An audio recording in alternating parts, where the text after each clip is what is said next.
My next guest is on a mission to unite the women protesting against the Iranian regime with the Jewish people of Israel through art.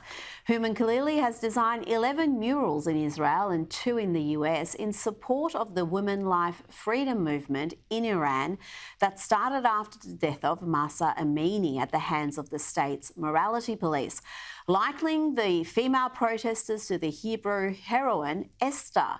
Khalili is hoping to show those fighting for freedom and liberty in Iran that the Jewish people stand with them. Hooman Khalili joins me now. What inspired you to undertake this project and to unite these two people whose countries are effectively at war? Thank you, Rita, for having me. I'm really honored to be here. Yeah, when this revolution started September 16th, 2022, I was watching it from a distance. I'm a filmmaker. The idea of creating murals was brought to me. I helped birth a mural in San Francisco because of the picture going viral on Instagram. The former vice president of Jerusalem found me, Fleur Hassan, and another really prominent Israeli, Emily Schrader, and they said, listen, we want murals in support of the Iranian women here in Israel. We want to show the world that we Jews are standing with the freedom-fighting women of Iran.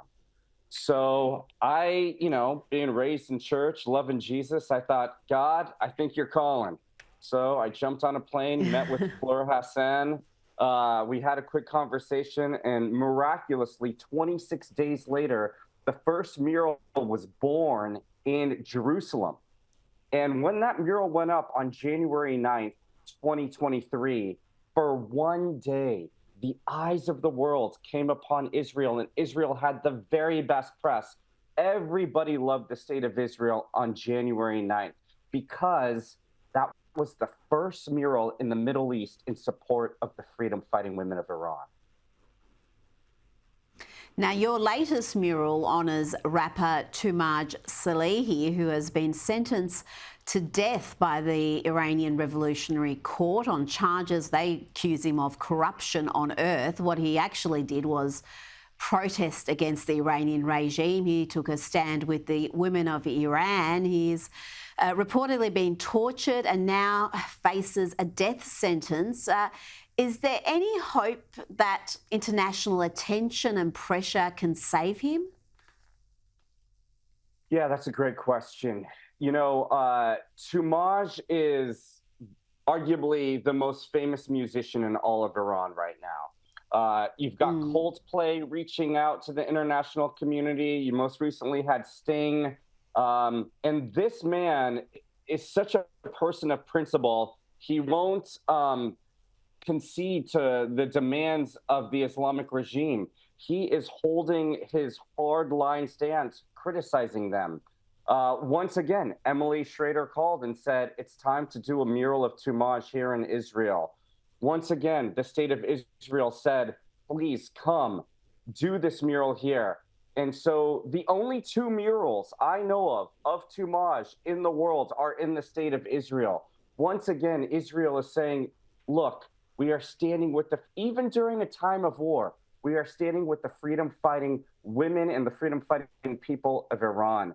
And, this opens up a wider question, which is, when you look at the murals of the world in support, the Woman Life Freedom murals, you've got many in the United States, many in Australia, Europe, Canada, but the only country in the Middle East standing with the freedom-fighting women of Iran is Israel. To date, there are no murals in Jordan, Syria, Iraq, Qatar, Lebanon, UAE, Saudi Arabia. I cannot understand this unbelievable criticism for Israel when Israel is saying, we love the Persian people. Even during a time of war, we are standing with the women of Iran. You know what? And we've seen similar sentiments from young people in Iran. I've seen footage of students refusing to walk on the Israeli and American flags that the regime paints that they're supposed to stomp on. They make an effort to walk around them. So there is this goodwill amongst the populations. Your work is beautiful. Thank you so much for your time this evening. My pleasure. And one last thing, 95% of the people in Iran stand with the state of Israel. And that is a beautiful thing.